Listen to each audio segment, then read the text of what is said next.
নমস্কার বন্ধুরা, আমার গভর্নমেন্ট জব প্রিপারেশন চ্যানেলে তোমাদের পুনরায় জানাই স্বাগত। আমি আজকে চলে আসবো সিম্পল ইন্টারেস্টের পার্ট 3 নিয়ে। এর আগে আমি সিম্পল ইন্টারেস্টের দুটো ক্লাস করিয়েছি, পার্ট 1 পার্ট 2। আজকে আমি করবো পার্ট 3। চলো বন্ধুরা শুরু করা যাক। তাহলে ফার্স্ট প্রবলেম এখানে দেওয়া আছে, the simple interest of some of money is 1/9 of the principal. মানে কিছু পরিমাণ টাকা, আমি সাপোজ ধরলাম আমার একটা টাকা আছে একটা, সেটা এক্স টাকা হোক, ওয়াই টাকা হোক, কি 100 হোক কি 200, তার যেটা সিম্পল ইন্টারেস্ট সেটা হচ্ছে ওই প্রিন্সিপালের 1/9 গুণ। মানে আমার যদি 90টা, মানে পরিষ্কার ভাষা বলতে গেলে আমার যদি 90 টাকা যদি প্রিন্সিপাল হয়, তার মানে আমার 10 টাকা হচ্ছে সিম্পল ইন্টারেস্ট। কেন? 90 টাকার 1/9 গুণ হচ্ছে আমার সিম্পল ইন্টারেস্ট। তাহলে আমার 90 টাকা যদি প্রিন্সিপাল হয়, 10 টাকা হচ্ছে সিম্পল ইন্টারেস্ট। মানে যা প্রিন্সিপাল হবে তার 1/9 গুণ হচ্ছে আমার simple interest. And the number of years is equal to the rate of interest per Anam. মানে কি বলছে, আমি যত বছরের জন্য টাকাটা রাখবো আমার রেট অফ ইন্টারেস্ট ঠিক ততটাই হবে। তার মানে আমি যদি 5 বছরের জন্য টাকা রাখি, আমার রেট অফ ইন্টারেস্ট কত হবে? 5% পার অ্যানাম। বোঝা গেছে বন্ধুরা?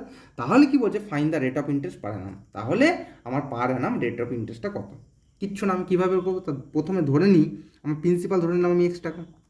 তাহলে আমার প্রিন্সিপাল যদি X টাকা হয়, তাহলে সিম্পল ইন্টারেস্ট কত হবে? X টাকার 1/9 গুণ, এই যে বলে দিয়েছিল 1/9 of the principal. Simple interest কী বলেছিল? 1/9 অফ দ্য প্রিন্সিপাল। তাহলে আমার প্রিন্সিপাল যদি X টাকা হয়, সিম্পল ইন্টারেস্ট কত হবে? X টাকার 1/9 গুণ মানে কত হবে? X/9। এতটা হয়ে গেল, আমার সিম্পল ইন্টারেস্ট বেড়ে গেল। এরপরে বলেছে আমার টাইম আর রেট অফ ইন্টারেস্ট দুটোই বলেছে সমান। মানে এটাও যদি 5 হয় এটাও 5, এটা যদি 10 হয় এটাও 10, তাহলে আমি ধরে নিলাম এই দুটোই হচ্ছে ওয়াই। মানে টাইমও হচ্ছে আমার ওয়াই বছর আর রেট অফ ইন্টারেস্ট হচ্ছে Y%। তাহলে আমার কি বলছে, find the rate of interest per Anam. তার মানে আমাকে বের করতে কোনটা বলেছে? এই 8টা ক্যালকুলেট করতে হবে। তাহলে কীভাবে করবো বন্ধুরা? প্লেন ফর্মুলা ফেলি। কি না, সিম্পল ইন্টারেস্ট ইকুয়াল টু যে ফর্মুলাটা ছিল PRT/100। সিম্পল ইন্টারেস্ট এখানে কত বেরিয়েছে? X/9 ইকুয়াল টু পি এর ভ্যালু কত আছে? X, আর এর ভ্যালু কত? Y, ইন্টু টি এর ভ্যালু কত? Y/100। তাহলে X কেটে গেল, ঠিক? তাহলে আমি এখন করব গুণ করব, তাহলে ওয়াই ইন্টু ওয়াই, তাহলে এখানে কত আছে? 1/9 ইকুয়াল টু Y²/100। তার মানে আমি কত বলতে পারি? 9Y², বর্জ্য গ্রহণ করি কোণে কোণে এদিকে, 9Y² ইকুয়াল টু কত হচ্ছে? 100, বা Y² ইকুয়াল টু কত হচ্ছে? 100/9, নর্মাল ক্যালকুলেশন 100/9। অতএব ওয়াই কত হচ্ছে? ওয়াই হচ্ছে √অফ 100/9। তার মানে কত হচ্ছে? 100 মানে কত? 10, আর √9 মানে কত? 3। 10/3 মানে কত হলো? 3×1=3। এটা হলো আমার কার ভ্যালু? না, এটা হলো আমার ওয়াইয়ের ভ্যালু। তাহলে ওয়াইয়ের ভ্যালু বললো কত? 3×1=3। তার মানে এই ওয়াইয়ের ভ্যালুটা কত বেরোলো? 3×1=3 বা 3.33। একই ব্যাপার, 3×1=3 মানে 3.33। তাহলে আমার রেট অফ ইন্টারেস্টটা কত? 3.33%, আর টাইমটাও কত? 3.33 ইয়ার্স। তার মানে আমার যদি রেট অফ ইন্টারেস্ট চাই, তাও আমি বলবো কত? 3.33%। আর যদি বলে কত বছর আমার লেগেছে এটার জন্য, তাও 3.33 ইয়ার্স। একই হচ্ছে আমার অ্যান্সার। তা বোঝা গেল বন্ধুরা আমি কীভাবে করলাম। কিন্তু এক্সামে কিন্তু আমি এই মেথডে করবো না। সব অঙ্কের ক্ষেত্রে আমি আগের ক্লাসেও দেখিয়েছি, বা পার্ট 2তেও আমি দেখিয়েছি, বা পার্ট 1এও আমি দেখিয়েছি, যে আমি সবসময় কিন্তু আমি লেন্থে প্রসেসটা আমি দেখিয়ে রাখছি বা শিখিয়ে রাখছি, কিন্তু আমি সবসময় শর্টকাট প্রসেসটা আমি অ্যাপ্লাই করতে বলছি। যদি আমি শর্টকাট প্রসেস ভুলে যাই, সেই ক্ষেত্রে আমি এইভাবে করবো। কিন্তু আশা করি বন্ধুরা তোমরা ভুলবে না, আমি যে প্রসেসটা শিখিয়ে দেবো। তাহলে এইরকম টাইপের যদি কোনো অঙ্ক থাকে যে আমার সিম্পল ইন্টারেস্ট আমার প্রিন্সিপালের এত গুণ, 1/9 গুণ কি 1/10 গুণ কি 1/15 গুণ, আমার রেট অফ ইন্টারেস্ট এবং টাইমটা যদি ইকুয়াল হয়ে যায়, তার যে কোনো একটা যদি আমাকে ক্যালকুলেট করতে দেয়, আমার শর্টকাট ফর্মুলাটা কি না, শর্টকাট একটাই মেথড, সেটা হচ্ছে 10 ইন্টু রুট ডেটা। ব্যাস, এটা করলে আমার অ্যান্সার পেয়ে যাবে। এই রুট ডেটা মানে কি? এই যে পুরো কোশ্চেনটাতে একটাই দেখুন ডেটা দেওয়া আছে, এই পুরো কোশ্চেনটা যদি আমি দেখি, ডেটা হিসাবে একটাই পাচ্ছি, সেটা হচ্ছে 1/9, আর কোনো কিন্তু ডেটা নেই। এই পুরো কোশ্চেনটা মাঝে কিন্তু একটাই সংখ্যা দেওয়া আছে, সেটা হচ্ছে 1/9। তা সেটাই হচ্ছে সেই ডেটাটা। তাহলে উত্তরটা কত হবে? 10 ইন্টু √অফ কত? 1/9। তাহলে কত হলো? 1-এর বর্গ করলে 1ই হয়, 9-এর বর্গ 3, তা 10-এর 3 মানে কত হয়ে গেল? 3×1=3 বা 3.33। তাহলে কত সহজে বন্ধুরা আমার অ্যান্সারটা হয়ে গেল, অত ঝামেলা করার দরকার হলো না। তাহলে আমার এখানে টিউ হয়ে গেল 3.33, আরও হয়ে গেল 3.33, যেহেতু দুটো ইকুয়াল। তাহলে ফর্মুলাটা কী দাঁড়ালো? 10 ইন্টু রুট ডেটা। ডেটা বলতে কোশ্চেনের যে ডেটাটা গিভেন থাকবে বা সংখ্যাটা থাকবে সেটা বসিয়ে দেবো। ব্যাস, আমার শর্টকাট টিক্স রেডি। তাহলে পরের কোশ্চেনটা দেখে এরকমভাবে আমি শর্টকাট অ্যাপ্লাই করতে পারি কিনা। কী আছে? The simple interest on a certain sum is 16/25 of the sum. তার মানে একই ব্যাপার, বলছে সিম্পল ইন্টারেস্ট ওই প্রিন্সিপালের 16/25 গুণ। বলছে find the rate of interest, rate of interest মানে আর বের করতে বলেছে per annum, if rate of interest per annum and time both are equals. আগের মতনই, যে এখানেও রেট অফ ইন্টারেস্টের টাইমটা কি দিয়ে দিয়েছে, ইকুয়াল দিয়ে দিয়েছে।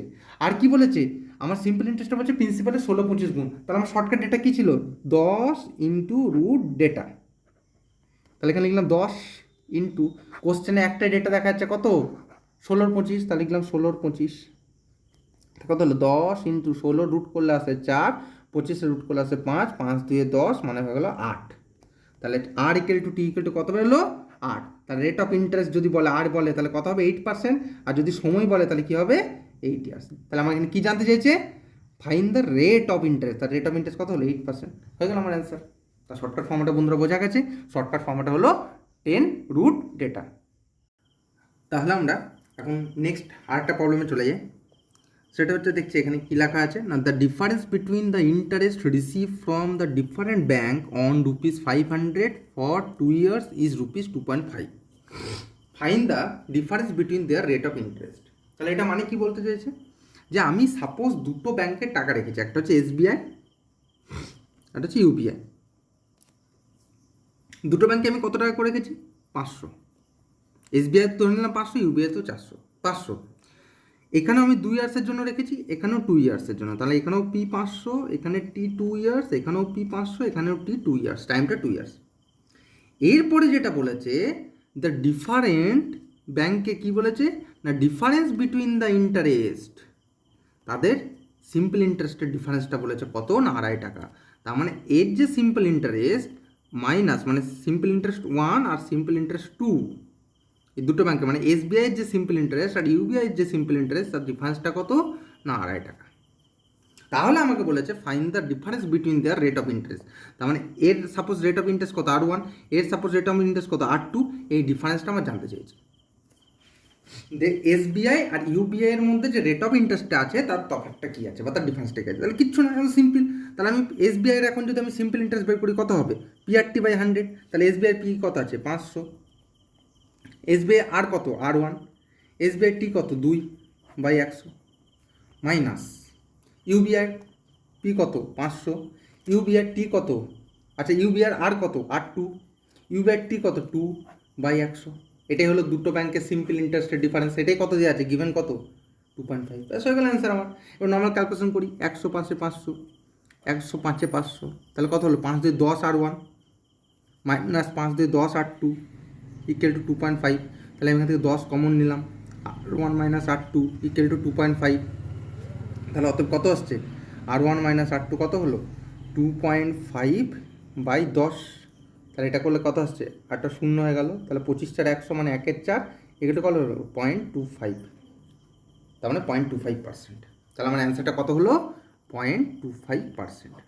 কেন আমাকে কী জানতে চেয়েছিল, তাদের রেট অফ ইন্টারেস্ট বা R1 মাইনাস R2 যেটা হবে সেই ডিফারেন্সটা আমার জানতে চেয়েছিল। আমি সিম্পল, কত সহজে আমি অ্যান্সার বের করে নিলাম। নেক্সট পরের প্রবলেমে চলে যাই। Ashis lend ₹600 to Abhijit for 2 years। মানে আশিস অভিজিৎকে 2 বছরের জন্য 600 টাকা ধার দিয়েছিল। তাহলে আশিস অভিজিৎকে কত দিয়েছিল, 2 বছরের জন্য 600 টাকা। তাহলে P কত 600, টাইমটা কত 2 বছর। কাকে দিয়েছিল এটা, আশিস অভিজিৎকে দিয়েছিল, তাহলে লিখে রাখলাম অভিজিৎ। আর কি, and ₹150 to Pritam for 4 years। এবং প্রীতমকে কত দিয়েছিল না, প্রীতমকে দিয়েছে কত দিয়েছে, প্রীতমকে দিয়েছে ₹150 ফর 4 years।